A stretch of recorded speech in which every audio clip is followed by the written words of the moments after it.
Welcome, fellow travelers, and back into the Mansion of Madness. Here we go! Game on.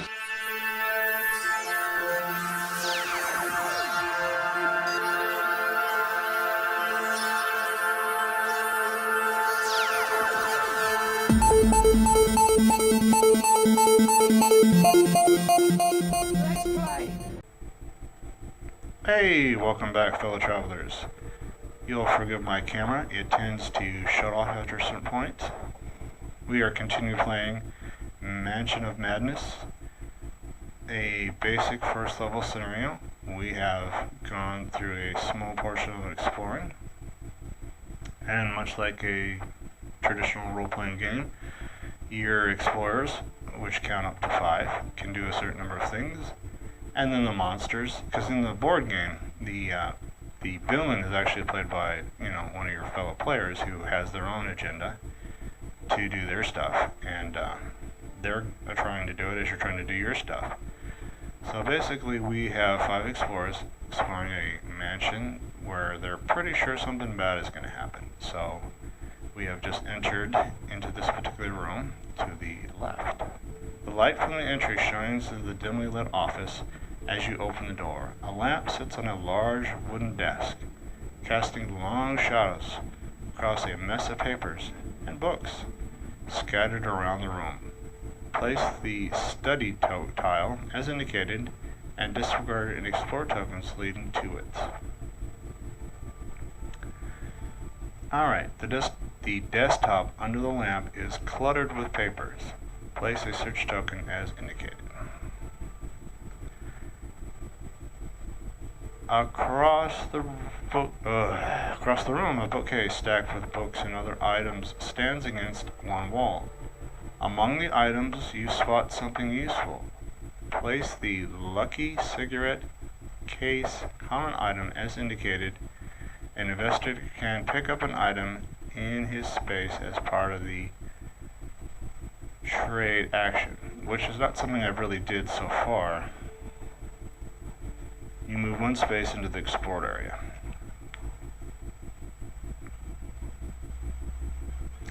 For the sake of arguments, we are going to show you some of the other things. Current objective. The butler who can contact you is nowhere to be seen. Something here is not right. You could, at this point, save or quit. You can resume. You can end it. You could set fire. And investigator limited. I'm guessing these are just different, We're just gonna resume. And that's kind of like your inventory of sorts. Or actually that's the monster's inventory. This is your inventory. Haven't really found anything, so we're gonna kind of search.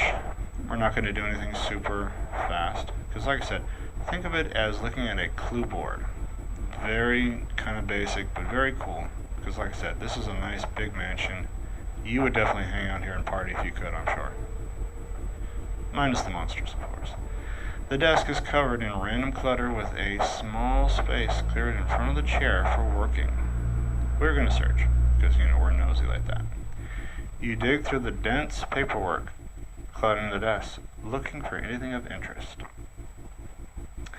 As I've said before, you could probably just stick with 0 to confirm, but that didn't make a lot of sense. I kind of thought of this as if you were rolling a dice. 2 seemed good. I mean, you could go higher and lower, but I'm not going to pretend to say how that affects your odds, because I'm not really sure. Going with 2, though, did seem to help a little bit.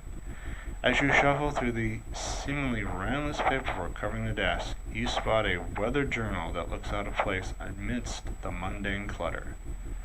The cover of the journal is marked Lilith Vanderbilt.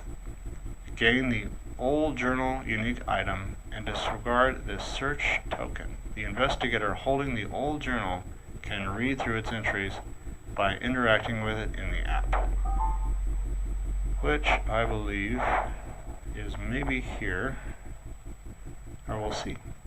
We'll check the message log.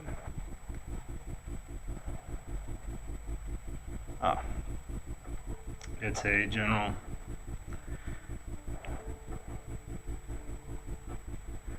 The Journal of Lilith Vanderbilt. The pages are torn and frayed from hard use.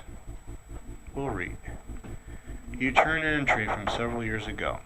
William has gone increasingly secretive since he started that astronomical association. He has been working on some secret project in the yard, and even installed a lock and alarm to keep people out. What he does not know is that I have found the writing he installed in his bedroom in the back of the house. I can use it to unlock the door to the yard where he has gone. Gain one clue. The journal entries continue on for several months. You continue reading as an action. You flip forward several months through the entries. The writing gets increasingly frantic and haphazard. A photograph falls from between the pages. The photo shows several men in fancy suits and reads, Vanderbilt Astronomy Association. There are also some strange markings on the photo that might help your investigation. I found William's book, Occult Garbage? William's friends threaten me again. I fear not for myself, but for us all. Suffer one horror and cover and gain the photographic evidence unique item.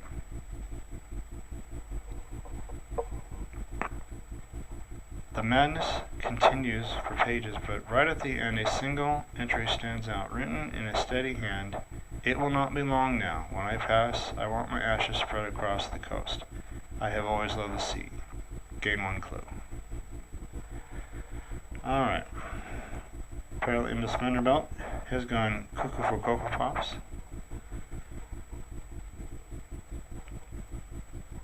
And if nothing else, it's indicated that there is a key to a place we want to get to. So we will do one more set of actions. We're going to go into this room, hopefully. You suspect the unmarked door leads to a bedroom. We're going to explore it. There we go. The door opens into a bedroom that seems modest compared to the decor in the rest of the mansion. Disregard this explore token and place the bedroom tile as indicated. Near the door, a small writing desk holds an immense book. Place a search token as indicated. In the far corner, a large chest sits next to the master bed. Place a search token as indicated. You move one space into the explored area. Well, let's explore. A modest writing desk sits in the corner of the bedroom, holding a massive tome that almost covers the desk's entire surface. We'll search, or try to. You pull a creaking wooden chair up to the desk and attempt to decipher this archaic scribblings on the tome's pages. We'll roll the 2. As you slowly piece together the script, it reveals the directions to some volatile ritual meant to summon beings from realms beyond reality, as well as instructions on the magics to contain them. Gain the arcanic manuscript common item, then disregard the search token. Sorry.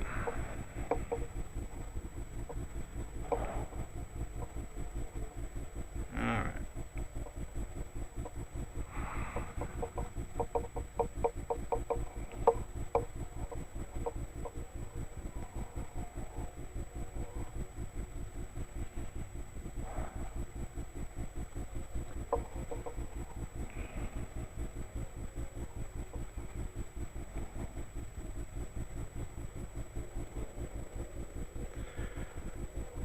Alright, give me a second.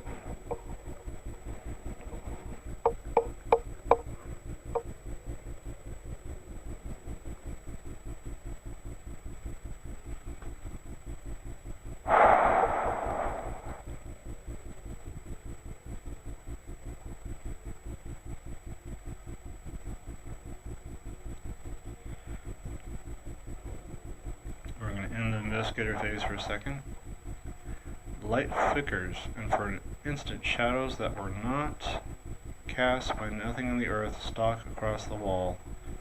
No immediate effect. You hear a blood-curdling scream and the sound of tearing flesh from another room, and then silence. You have a feeling that you are too late to save the butler. Each investigator suffers 2 horror.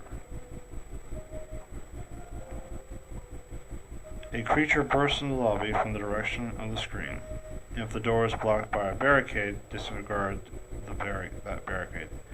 The creature's black, serpentine body shifts and changes, playing tricks on your eyes as you try to focus on it. The creature unfurls its leathery wings and unleashes a blood-curdling scream. Spawn a hunting horror as indicated. The hunting horror moves 3 spaces towards the investigator within range with the highest health. Then it attacks that investigator. Well, first we're going to see if there are no investigators in range. The creature opens its mouth and breathes in, tasting the air, catching the scent of prey. The creature shrieks and slithers through the air. The hunting horror moves 3 spaces towards the nearest investigator.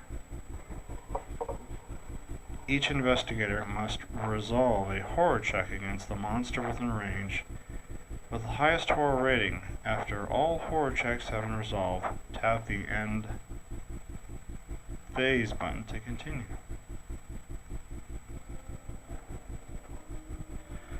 Revolve a horror check? Yes, that's confirmed.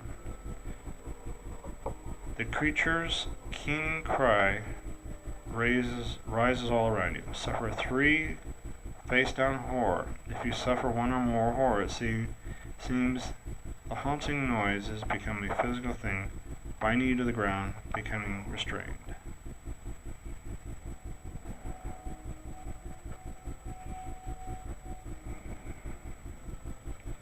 How can such a monster exist? It flutters on wings too small to support its bulk, sliding sinuously through space where it should not fit. Its every movement sends a terrible thrill running down your spine. Suffer 3 horror.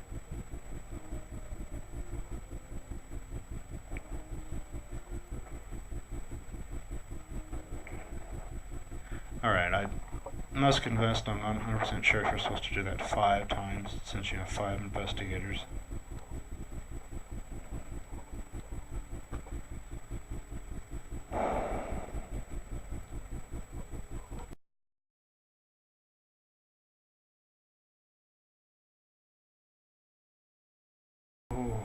I think we did it, folks. Cha-cha!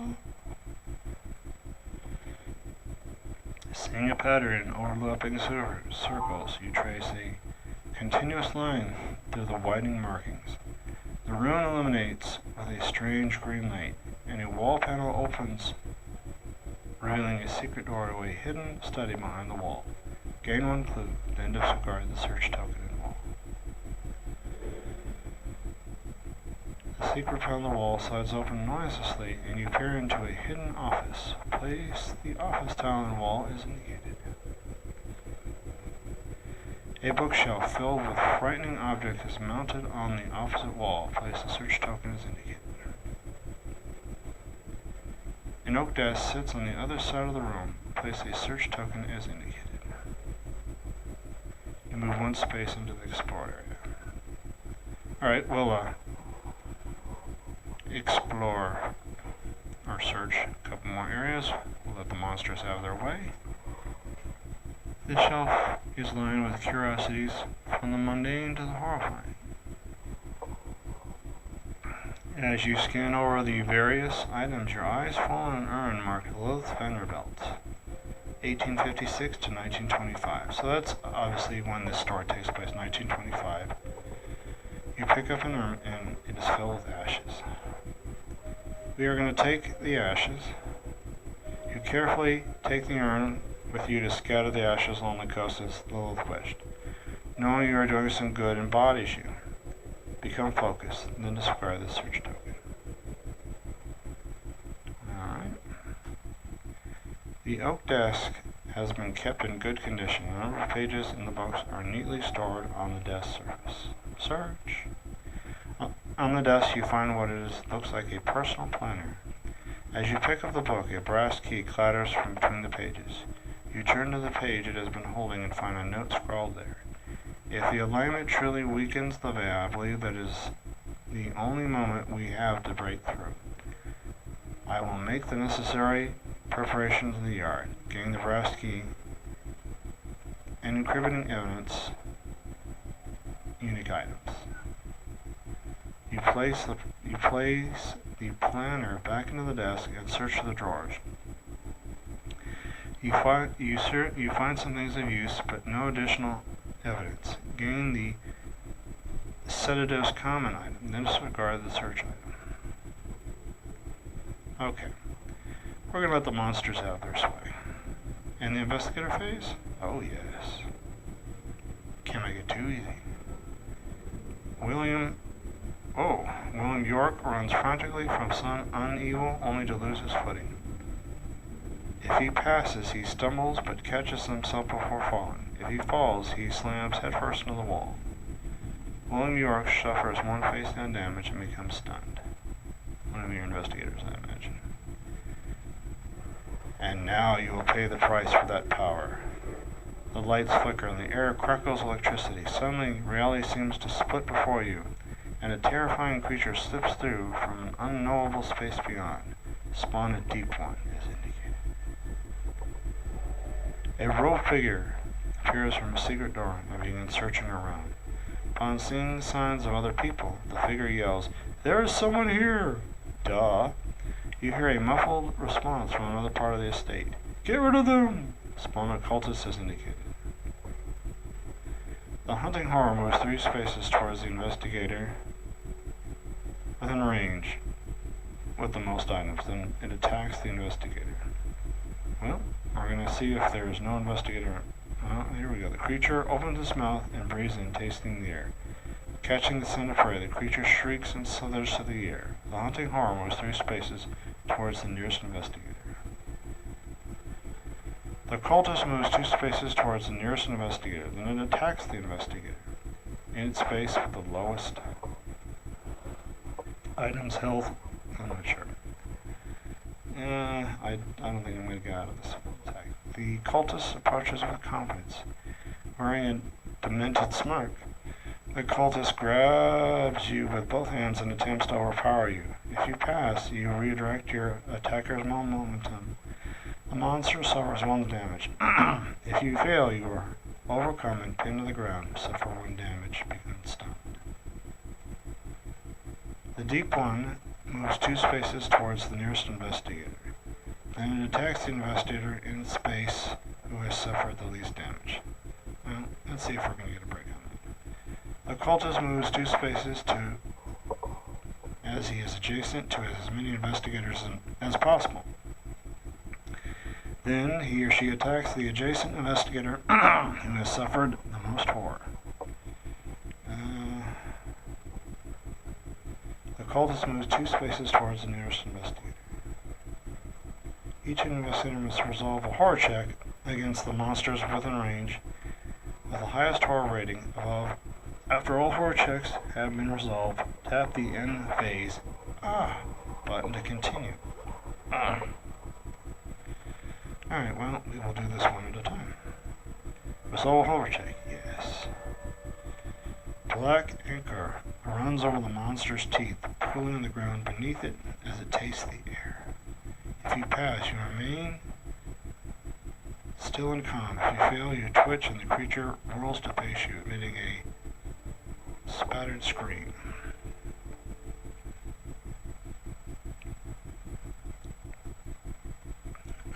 Alright, moving along. The cultist exclaims the truth of present and imminent horror.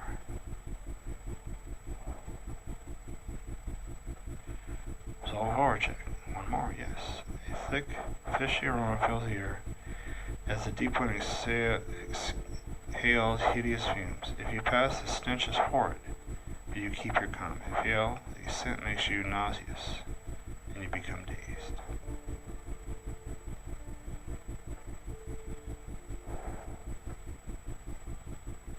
The cultist steps from the shadows, revealing dark sockets where I should be. A gray worm emerges from one and slithers back into the other. Yeah. That's sick.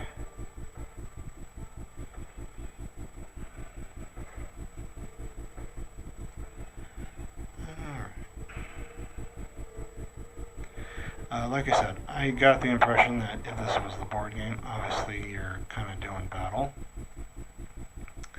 Which, arguably, I'm not really doing here super well, so we're gonna just continue on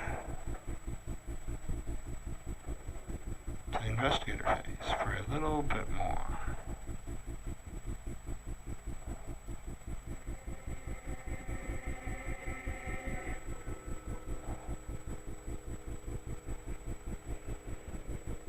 Alright.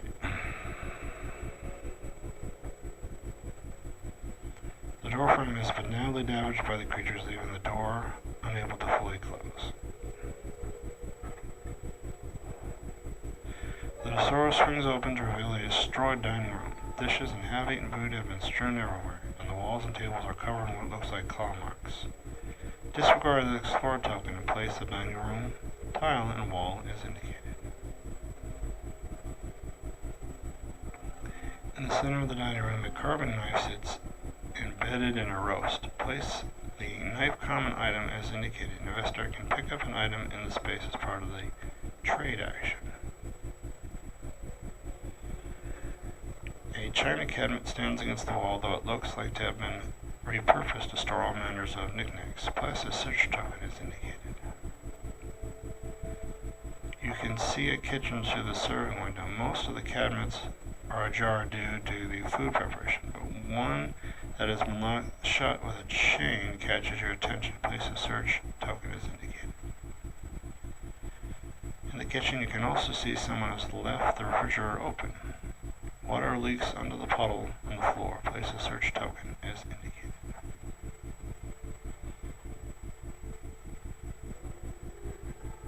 The corpse of an old man in a tall coat lies sprawled on the floor with a pool of his own blood. The creature has left vicious slashes across his body. He spots something clutched in the man's cold, stiff hands. Place the lucky rabbit's foot common item in the kitchen as indicated. You move one space into the explore area. Alright.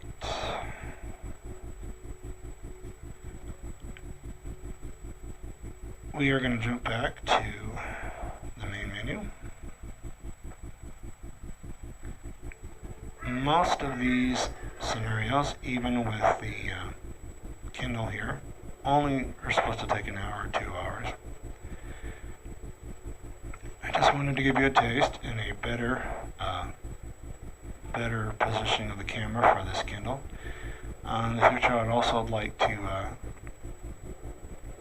you see a Tetris-style Doctor Who game. Very cool, very interesting. And maybe a few others. I also would like to show you a little of the Super NES Shadowrun. We have a handheld game system that's hooked up to this TV as well. So, I'd like to do that as well for you. And this is just kind of an overview of the game. I'm not going to pretend to say I understand this versus the board game as well, because obviously I'm thinking, the monsters should probably have a little bit more, some of my investigators probably would be dead at this point, or, stunned.